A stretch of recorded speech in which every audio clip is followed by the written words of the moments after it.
Oh man, are you guys ready? I'm a little cranky. I'm not gonna lie. Let me get out of the parking lot first. Thank you, my brother. Thank you. Run this town tonight. We gonna run this town tonight. All right, fellas. We finished the gym. Absolutely fantastic gym session. I gotta get the shades out. Holy rage bait left and right. Is there something on my face? Do I look certain weird? Why the f are you staring at me? No, I'm just kidding. That's like, bro, so many people. Oh man, I'm not gonna get into that. But with that being said,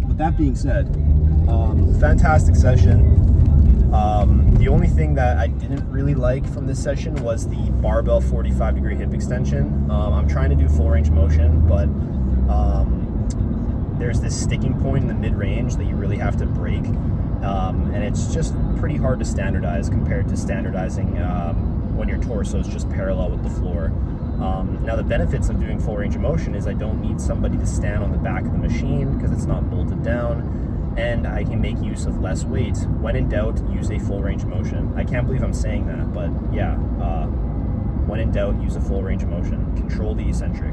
I'm not gonna yap about shit that I've already talked about, but holy, this squat debate is ridiculous, bro. It is absolutely ridiculous. These little nerd neck kids. Can you please scientifically explain why you would need a squat to maximize quad development? Like, I've explained my reasoning 1,000,000 times. I completely understand the logic behind, oh, the quads are the only muscles to extend the knee. The rectus femoris is a biarticular muscle. It crosses the hip and the knee, so it performs knee extension and hip flexion. So during a squat pattern, the rectus femoris is shut off because of you're going into simultaneous knee extension and hip extension. Like, these little nerd necks think I don't understand the argument. Oh, but because the adductor magnus, the posterior fibers that perform hip extension, and the gluteus maximus, the lower region that performs hip extension, and the soleus are going to leak central motor command away from your quad. Like, it's just so cringe. Like, shut up, bro. Chances are I literally taught you that. It's these little tiny little nerd neck kids that, again, even when I was Mr. Theory Man, I would always tell you theoretical, and I would always be like, I'm a very experimental person. Yes, I've gone back and forth over the squat debate, right? Again, it's hard to make a case for needing a squat pattern when you think about it physiologically, but there are other factors involved in squat patterns. Like, you're gonna have adductor magnus contribution, especially if you're doing something like a pendulum squat where it's heaviest at around 90 degrees of hip flexion. You're gonna have quad SMH. Yeah, I know you can just squat, or you can just static stretch after your session. There are also some papers that suggest regional hypertrophy, and it's like, if something suggests benefits, why would you not do it? Isn't that the whole point of science-based lifting? Or is the point of science-based lifting to cope and not do stuff that actually challenges you? And before someone's like tells me, oh, you think you're tough, or oh, I can put in max effort on leg extension, dude, you're a little pussy. You're a little pussy that is afraid of doing anything that's hard. And you don't I said this before, and a lot of people on TikTok got mad at me, but it's like, the pads on your tiny little brittle shoulders hurt because it's so heavy, and it's scary, and it makes you out of breath, and all these things. And before someone quotes me, they're like, oh, well, those are all things that you don't want because cardiovascular sensations and pain are going to limit your... Shut the up, man. Holy, it's ridiculous. Imagine needing this level of justification for you to do a basic movement like a squat pattern. It's insane, bro. Like, I need to give you every single paper and explain the entire theory and all the physiology behind it for you to be like, okay, you know what, I'll do a squat pattern. No, I'm tired of it, man. We are mixing theory with evidence, okay? That is what we are going to do. And show me someone that has fantastic quads that has only ever done a leg extension. Oh, I can't stand these little nerd necks. You know who I'm talking about. Little nerd necks, little debate clubs, 120 pounds soaking wet, argue with until they're red in the face about fucking theory. God damn, bro. These people don't understand that theory is theory. At the end of the day, you still have to put in the work. You still have to show up to the gym. You still have to lift the weights. The papers aren't going to lift the weights for you. God damn, man. You guys, you got to think about who you're getting the information from. Is the person who you're getting the information from someone that has something that you don't? Okay, I understand the whole, like, you don't have to be big to know what you're talking about. I completely understand. But if you're a coach, you need to have walked the walk. You need to have some sort of results. Some sort of results. Some. You don't have to be fucking Ronnie Coleman. Excuse me for swearing. But you have to show that you've built some level of muscle, and what you're talking about, the advice that you give to your audience, carries over to your own physique, so we can see the actual proof. You're living proof. If you're a coach, you're an educator, you are living proof. And before you're like, oh, well, Chris Beards is like 60 years old and he's not bro, he does, like, I'm pretty sure there's a video of him on YouTube doing like 5 one-arm chin-ups. 90% of these little nerd necks can't even do a 2-arm pull-up, let alone a 1-arm chin-up, right? Like, put your money where your mouth is, man. The proof is in the pudding. God damn. Yes, we have to take something from the bros. These little pseudo-scientific children are just absolutely ridiculous, man, and I can't stand them in the comment section. You know how many people I block per day on TikTok? It's like 5 to 10 now. It's ridiculous. I don't take shit, man. You leave some bullshit comment, especially if you don't follow me. See ya, you're gone. Oh man, can't stand it. I'm gonna leave this video. I don't care if I'm swearing too much, if I come off a little bit aggressive. I apologize. I just finished the gym. You know, I've got that caffeine high, I got the test flowing. So if you don't like this video, I apologize. You know what I'm saying? But I'm just gonna keep it real with you guys. I'm so sick and tired of it, man. I'm sick and tired of it. These kids are just ridiculous, bro. And they have like no muscle whatsoever, no strength.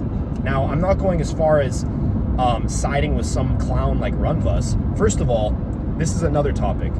This guy thinks you're brave for shoving a needle in your ass. You're not brave for taking steroids. Listen, I don't care about the fact that I'm natural. I don't have natural bodybuilder in my bio.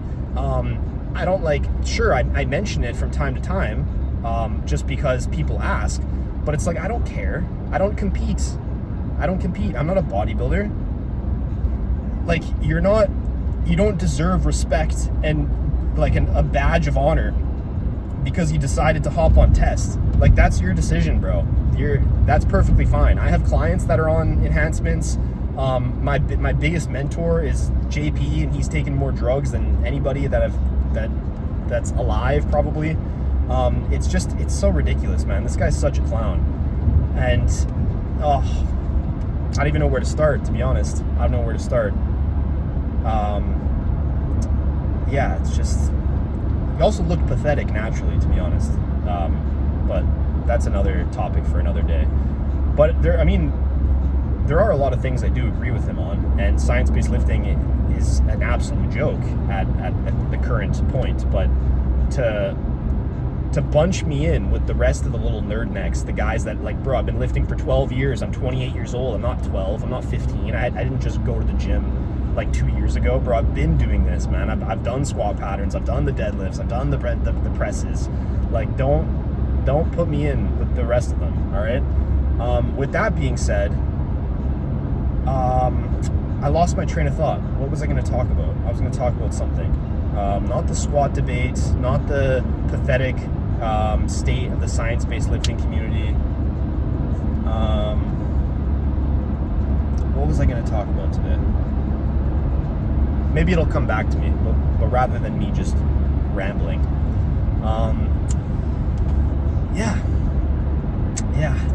It's just so frustrating. These little kids.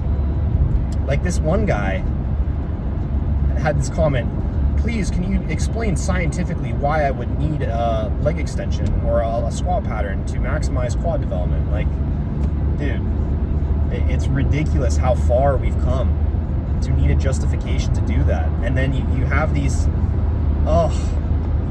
people that are popular on social media, right? And they have a big influence, they have a big following, and they showcase their training, which, to be honest, I've been in the same boat, and I've influenced people to do shit that they probably shouldn't do. But at the end of the day, the difference between me is that I've actually claimed that it's theoretical and that it's not objectively better, and I'm experimenting. And I also claim that you should not train like me. But when someone out there, you know, says that they would prefer to do a certain exercise that's, like, in the grand scheme, like, fucking ridiculous, other than to do a hinge or a squat pattern. Like, bro, these are basic movement patterns.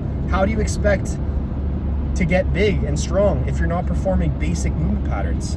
Like, I'm not telling you guys to barbell deadlift and barbell back squat and barbell press. I'm talking about movement patterns, not specific exercises. I'm talking about a push, a pull, a squat.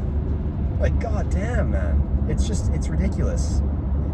The needless justification to be a little pussy in the gym is ridiculous in 2025. Oh, god damn it. And before you strawman me, because I know it's coming, yeah, but we don't want the cardiovascular sensations and the pain, and that's going to be afferent feedback, that's going to bleed motor unit recruitment, and we're not going to be able to...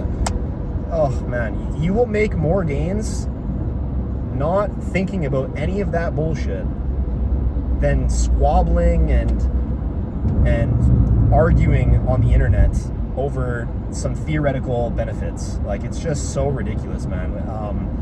I love science-based lifting and I love understanding physiology, but it's got, like, it's, you know, it gets to a point.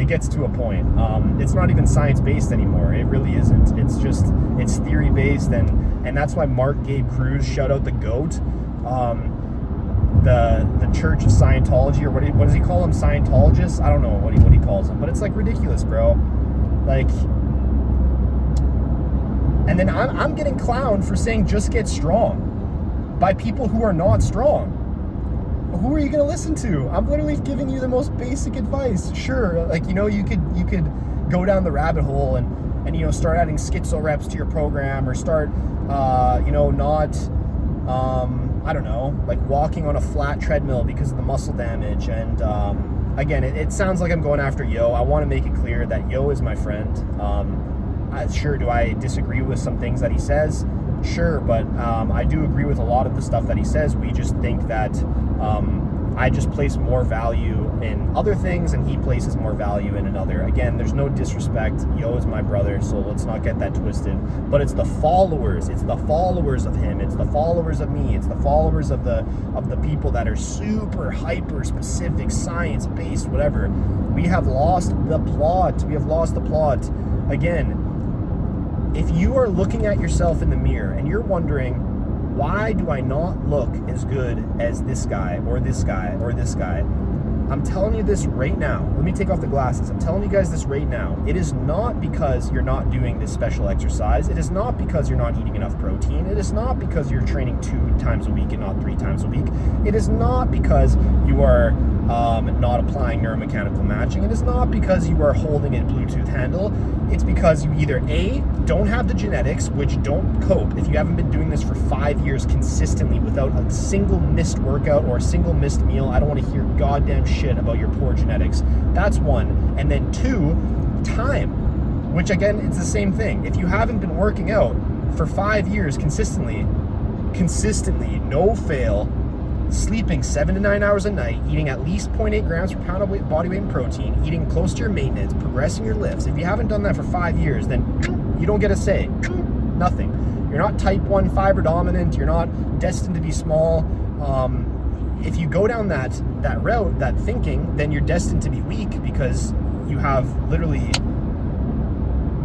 no dedication whatsoever. Like, it takes time, especially as a natural bodybuilder. That's another thing I disagree. Oh, you're going to make all your gains, 99% of your gains within the first 2 years of intelligent training. That is absolute baloney. Absolute baloney. Gains slow down, absolutely, but you will never reach your genetic limit. You will never. Don't let anybody ever tell you that you will reach your genetic limit. It is physically impossible, physiologically impossible. Gains slow down so much that it doesn't matter. You will get to the point where you just get too old, that you cannot continuously make progress, whether that's protein synthesis being downregulated or you're not able to uphold that high level of training, the mechanical tension needed, etc. Right? Like, it's so ridiculous, man. And I'm trying to help you guys, honestly. At the end of the day, like, this is free advice, take it or leave it. Like, yesterday I got clowned. I have these people, and obviously they're projecting because they like their sweets and they like their whatever bullshit. I talked about dietary monotony, where it's essentially practicing eating the same goddamn thing every single day, keeping it bland, keeping it simple. Now, before you're like, oh, white people food or whatever, all that bullshit, it's like, bro, I season my food. I'm not telling you to not season your food. The point of that video was to say, like, okay, if you are a person that is extremely hungry, because there are people out there that don't like food. I don't know, you're weird, but anyway, if you're a person that's always hungry, you are subject to binging, you go off plan a lot, and you're a big foodie, stop. One, get the shit that is a trigger out of your house. Throw it out, give it to your mom, give it to your brother, I don't care. Get it out of sight, out of mind. Anything that's in the fridge that, you know, any temptations. Dietary monotony, again, eating the same shit every single day, keeping it bland. There's something known as decision fatigue. If you open up the fridge, right? You open up the fridge and there's like a million different foods in there that you love, and you start thinking, oh, I want this, but then I want this, and then you look at your calories and you're like, oh, I can fit this and I can fit that, and all that fatigue, right? Diet, what did I just call it? Regardless, that is going to skew your decision making, and you're more likely to make poor decisions. Decision fatigue, that's what I was talking about. So keep shit simple. Keep it stupid simple. Eat the same thing every single day.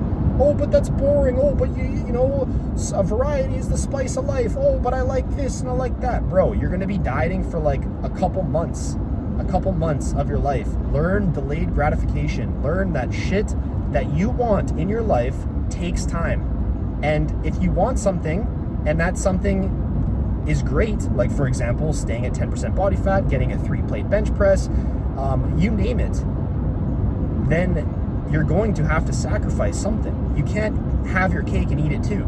Obviously there's nuances, but I'm not going to get into the nuances. You have to understand that it's a temporary sacrifice for a longer term goal, or the satisfaction that you will feel once you reach your goal.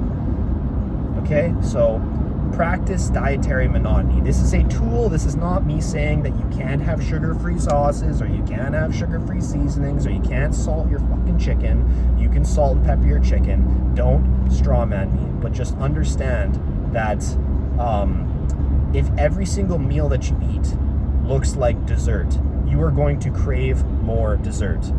Okay, we clear? If every single meal is, you got your vegetables, you got your baked potato, and you got your lean protein source, and you eat that 3 to 4 times a day, maybe you have a little snack here and there, some fruit. Keep your shit basic, keep it healthy. That is how you succeed on a diet. We are not living in 2012 if it fits your macros. Not all calories are equal, not all foods are equal. How your body responds to it, etc. Micronutrient density. We have tons of research done on having a more micronutrient dense diet can help satiety. Satiety is your feeling of fullness and not wanting to glutton max and become fat. Okay, again, this is all love. I know it might sound a little bit hard and harsh, but I'm like literally giving you guys the keys to success. I know some people will appreciate it, and I know some people might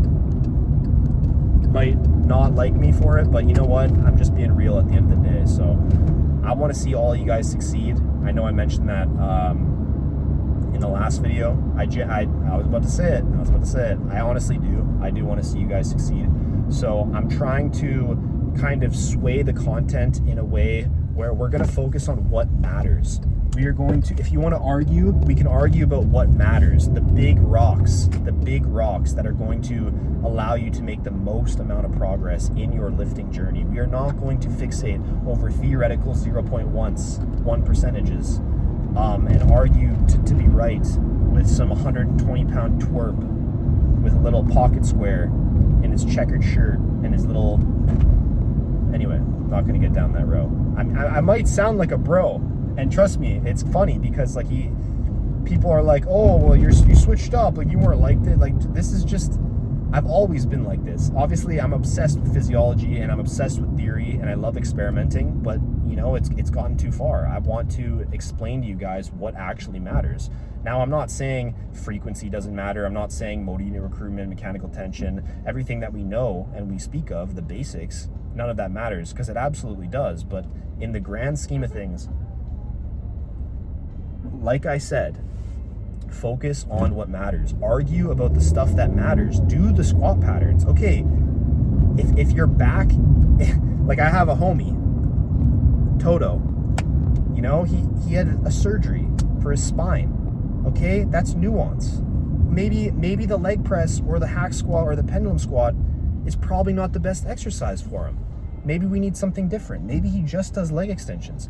But for the healthy teen that's getting into the gym with no health issues whatsoever, and you're basing and you want to get as big as, like, this is, my content is about people who want to get as big as they can, as fast as they can, all right? As big as they can, as fast as they can. That is who my content is for. And if you are a healthy individual, you've been getting into the gym, you know, your first couple years, and you are arguing about if you should squat and you want big legs, you're an idiot. I honestly mean that. You are an idiot. That is a basic movement pattern that everybody should have in their program if they're healthy enough to perform. End of. God damn. All right, we're gonna tone it back now. We're gonna chill. I need to get that out there. This is one of those episodes where it's like, should I post this? Should I post this? I don't know. But you know what? Fuck it. We ball. All right? I'm tired of it, man. I'm tired of it. Other than that, we had a great session. I'm feeling great. I got tons of steps. I got 25K steps to knock out. So I'm sure if you guys follow me on TikTok, you guys will see me sweating my balls off, yapping to the camera some more. That's pretty much the day, man. It's work, study, gym, eat. Work, study, gym, eat, sleep, rinse and repeat. I stream every night, by the way, at around 9 p.m. Pacific Standard Time. I live in Vancouver, British Columbia, Canada. If you guys don't know, now you do. So tune in to the live streams. I yap, I answer questions. I potentially block idiots who leave stupid comments and hate on me for no reason. Like, I don't know.